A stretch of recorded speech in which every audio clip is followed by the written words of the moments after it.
जय श्री राम।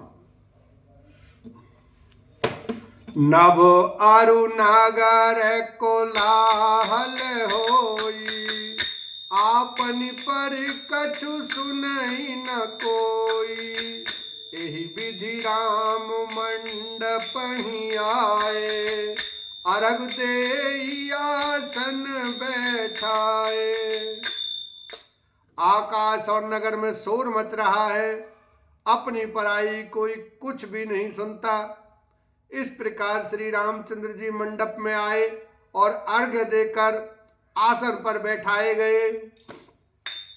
बैठारी आसन आरती कर निरखि बर सुख पावहीं, मणि बसन भूषण भूरि वारई, नारी मंगल गावहीं।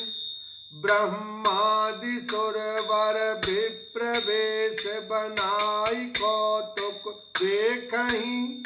अवलोकि रघुकुल कमल रवि छवि, सुफल जीवन लेखहीं। आसन पर बैठाकर आरती करके दूल्हे को देखकर स्त्रियां सुख पा रही हैं। वे ढेर के ढेर मणि वस्त्र और गहने निछावर करके मंगल गा रही हैं। ब्रह्मा आदि श्रेष्ठ देवता ब्राह्मण का वेश बनाकर कौतुक देख रहे हैं। वे रघुकुल रूपी कमल के प्रफुल्लित करने वाले सूर्य श्री रामचंद्र जी की छवि देखकर अपना जीवन सफल बना रहे हैं। नाउ बारी भाट नट राम निछावर पाई, मुदित असीस नाई सिर हर हृदय समाई, लखन सिया राम जय जय राम। नाई, बारी, भाट और नट श्री रामचंद्र जी की निछावर पाकर आनंदित हो सिर नवाकर आशीष देते हैं। उनके हृदय में हर्ष समाता नहीं है। मिले जनक दशरथ अति प्रीति, करि वैदिक लौकिक सब रीति। मिलत महादो राज बिराजे, उपमा खोज खोज कबि लाजे। वैदिक और लौकिक सब रीतियां करके जनक जी और दशरथ जी बड़े प्रेम से मिले। दोनों महाराज मिलते हुए बड़े शोभित हुए। कभी उनके लिए उपमा खोज खोज कर लजा गए। लई न कतऊं हारी मानी, इन सम ई उपमा और आनी। सामद देख देव अनुरागे, सुमन बरसी जसु गावन लागे। जब कहीं भी उपमा नहीं मिली तब हृदय में हार मानकर उन्होंने मन में यही उपमा निश्चित की कि इनके समान ये ही हैं। समधियों का मिलाप या परस्पर संबंध देखकर देवता अनुरक्त हो गए और फूल बरसाकर उनका यश गाने लगे। जगु बिरांची उपजावा जवते, देखे सुने ब्याह बहु तब ते। सकल भांति सम साज समाजू, सम समधी देखे हम आजू।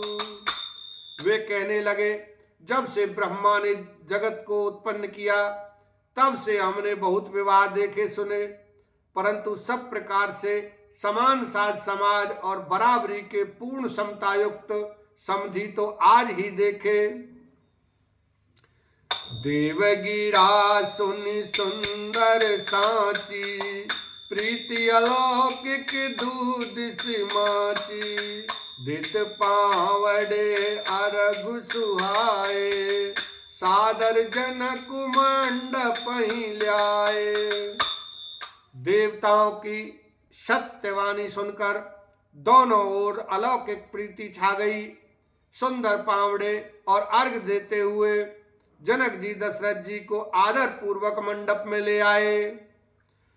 मंडप बिलोक विचित्र रचना रुचिरता मुनि मन हरे निज पानी जनक सुजान सब कहूँ आनि सिंहासन धरे कुल इष्ट सारे से वशिष्ठ पूजे विनय करि आशीष लहि कौशिक पूजत परम प्रीति की रीति तो न पर कही।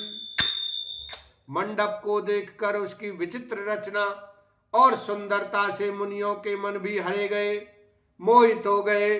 सुजान जनक जी ने अपने हाथों से लाला कर सबके लिए सिंहासन रखे। उन्होंने अपने कुल के इष्ट देवता के समान वशिष्ठ जी की पूजा की और विनय करके आशीर्वाद प्राप्त किया। विश्वामित्र जी की पूजा करते समय की परम प्रीति की रीति तो कहते ही नहीं बनती। वामदेव आदिक ऋषि पूजे मुदित महीष दिए दिव्य आसन सवई सब सन लई आशीष लखन सिया राम जय जय राम। राजा ने वामदेव आदि ऋषियों की प्रसन्न मन से पूजा की, सभी को दिव्य आसन दिए और सबसे आशीर्वाद प्राप्त किया। बहुरी कीन कौशलपति पूजा जान ईश सम भाव न दूजा किन जोर कर विनय बढ़ाई कही निज भाग्य विभव बहुताई। फिर उन्होंने कौशलाधीश राजा दशरथ जी की पूजा उन्हें ईश महादेव जी के समान जानकर की, कोई दूसरा भाव न था। तदनंतर उनके संबंध से अपने भाग्य और वैभव के विस्तार की सराहना करके हाथ जोड़कर विनती और बड़ाई की। पूजे भूपति सकल बराती समधि सम सादर सब भांति आसन उचित दिए सब काहू कहो काह मुख एक उठाऊ। राजा जनक जी ने सब बरातियों का समधि दशरथ जी के समान ही सब प्रकार से आदर पूर्वक पूजन किया और सब किसी को उचित आसन दिए। मैं एक मुख से उस उत्साह का क्या वर्णन करूं। सकल बरात जनक सन्मानी दान मान बिनती बरबानी विधि हरि हरुदिशि पति दिन राव जे जानहि रघुबीर प्रभाऊ। राजा जनक ने दान मान सम्मान विनय और उत्तम वाणी से सारी बारात का सम्मान किया। ब्रह्मा विष्णु सिख दिग्पाल और सूर्य जो श्री रघुनाथ जी का प्रभाव जानते हैं। बोलो सियावर रामचंद्र की जय। उमापति महादेव की जय।